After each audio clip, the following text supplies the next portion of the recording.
This week's story makes reference to a subject which some might find upsetting. The story does not contain graphic details about the subject matter, but makes reference to it.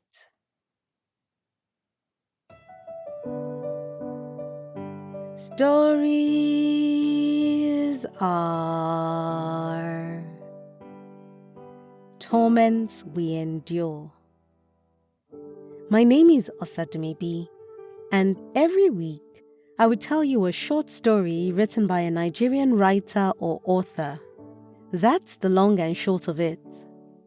So without much ado, this week's story is by Ogechukwu Samuel, and it's titled, You Jump, I Jump. Igwe stopped at the bridge to gaze into the river below. He let himself be pulled by it before he snatched his eyes away. Tears blurred his vision as he turned his phone round and round in his hand, his face barely breaking into a sad smile that failed to reach his eyes. One last poem, he thought as he remembered. In his head, the voices never left. The images became clearer. He saw her the first time she visited. She was walking down the road past the junction leading to his house. "Sks," he called, but she kept walking, thinking it was one of the unruly Aba boys whose dicks thought for them. "Nee," he called and grabbed her. The light of realization in her eyes drove out the shadows her irritation had cast. Her stiffened body relaxed and a crushing embrace followed, her slender hands around his neck and his around her tiny waist. He gave her a peck on her forehead.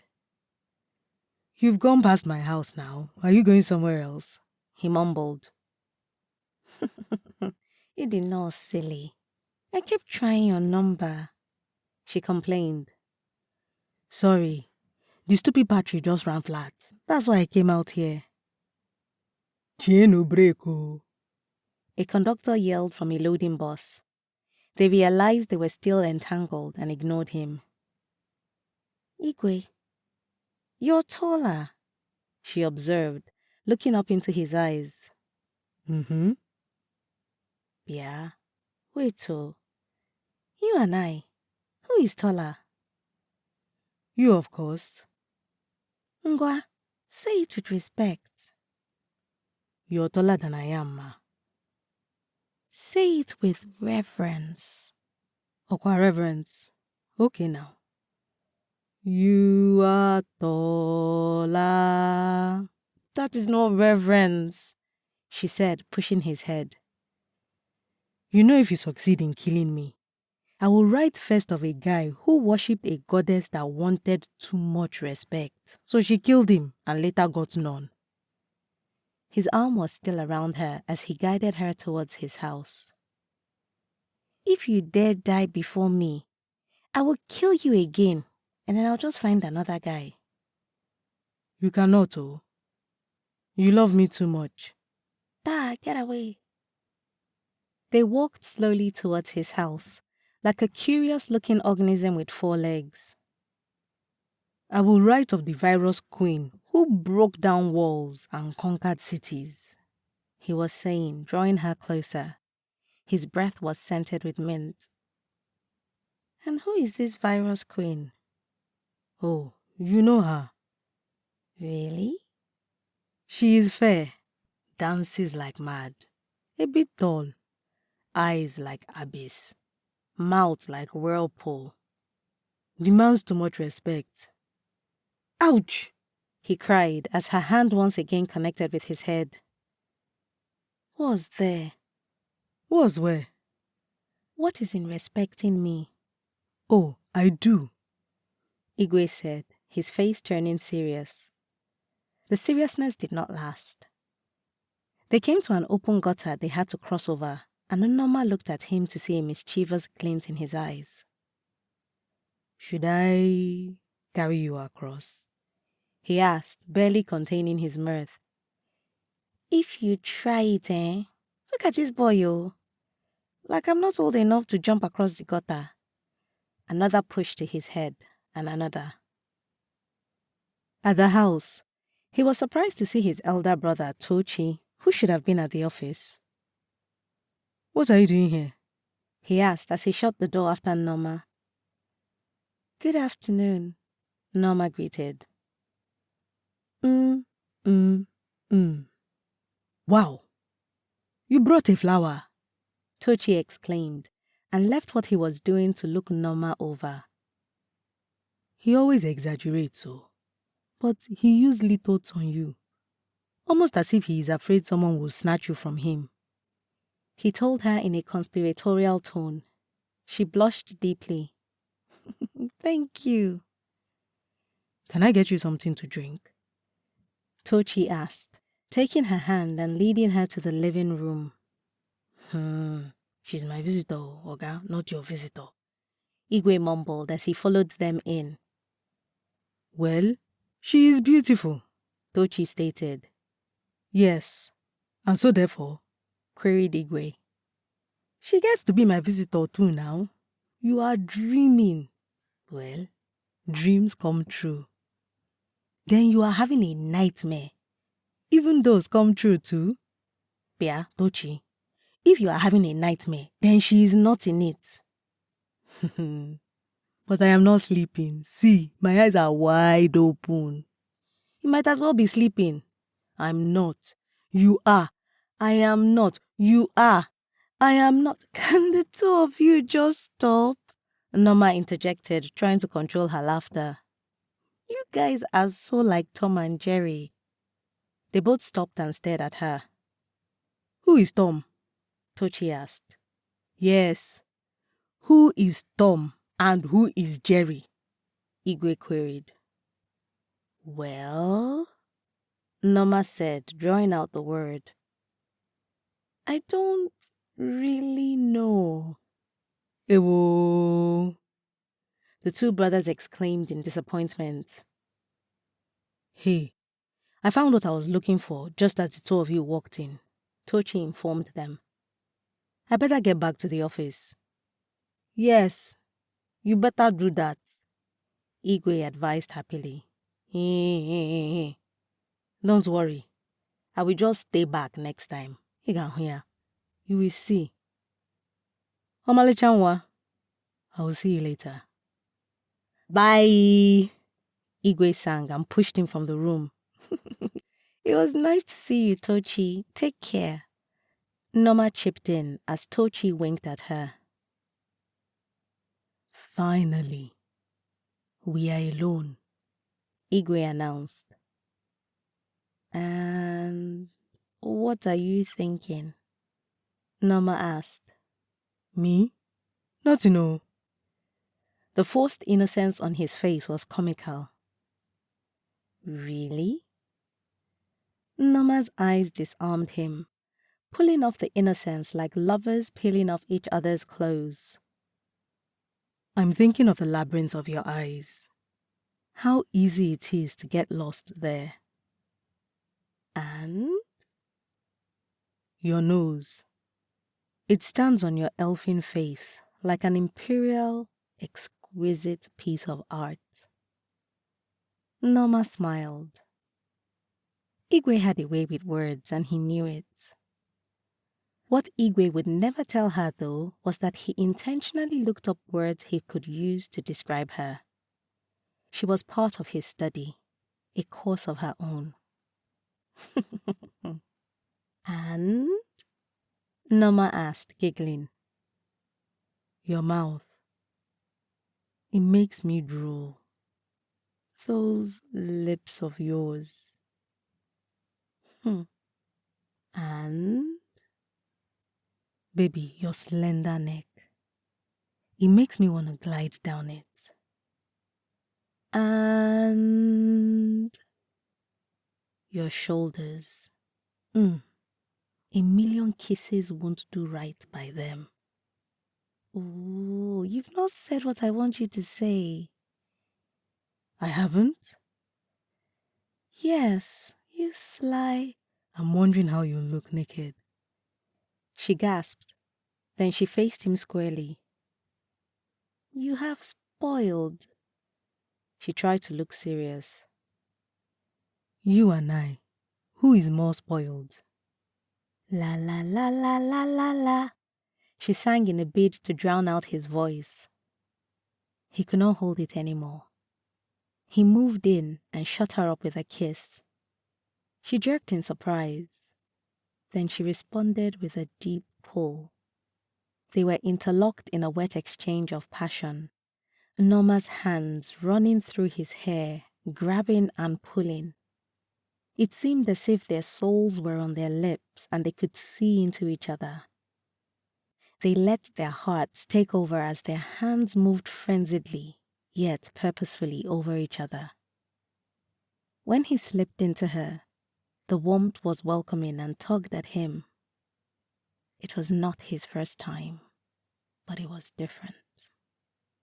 Her moans rang true and urged him on while her trembling hands dug fingers into his back. She was a tigress, he still remembered. He sighed when he realized his eyes were scanning for her in the crowd of people hurrying home, watching the river, gossiping, laughing, doing any other thing but seeing him and feeling what he felt. How one single phone call can ruin everything. His mind, like it had been doing earlier, pulled him back into the whirlpool of recent memories. Igwe. Who is this? The number was strange, but the voice. Norma. There was silence. Norma, you okay? What happened to your phone? I threw it away. What? I don't understand. I don't need it anymore. I wanted to tell you. Tell me what? She was silent. Norma. Norma, are you there? Norma, talk to me. Hello? Hello, Norma? Yes. I'm here. Where are you, Norma? I'm far away, Igwe. I'm far away. Far away? What is it, Norma? Norma, talk to me. Talk to me. The silence came back on the line. Frustrated, Igwe took the phone from his ears to look at it. On the screen, the timer was still counting. The call had not disconnected. Worry was making a complex web in his stomach and a more frightening one in his head. He began to see connections leading to the worst possible scenario. Norma. Norma, hello? Hello, can you hear me? Norma, talk to me. He thought of who else to call, but his mind came up blank. It was clear something was not right.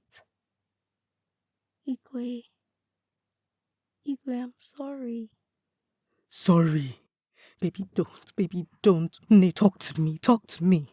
Norma, talk to me, please. Forgive me. I really want you to. From the other end, Igwe heard the sound of cars moving along the road. He heard something else. Running water. He was trying to think, but his mind was filled with dread. Norma. Her name came out weakly from his lips. His mind had it all figured out now. She had talked about it sometimes and laughed it off whenever he asked questions and tried to understand. He had felt there was a wall, but he could never reach it. How does one set about breaking down a wall he could not see? I hope we see again. If there is again. Norma, don't. He heard the whizzing of air against the phone. Then he heard a splash. The sound of water. The call disconnected. He was in school in Nsukka, far away from Aba. So he quickly called Tochi. He thought he knew the place where Norma had been. The call connected after many rings. All the while, Norma was dying. The sound of the running river brought him back to the present. It reminded him of what it had taken from him. That she was gone, and life did not care. He stared at it grimly, his mind made up. He quickly typed scraps of a poem that had been replaying in his head. Love for a lifetime, not for a dime. You jump, I jump. We all jump. Trash, he thought, and sent it to Tochi. Ogechukwu, forgive me, he said out loud, taking a deep breath. Clouds gathered in his eyes, and it began to rain. There had better be an again, he thought, his eyes freeing the streams of tears from their prison. He took a step towards the edge of the bridge and jumped.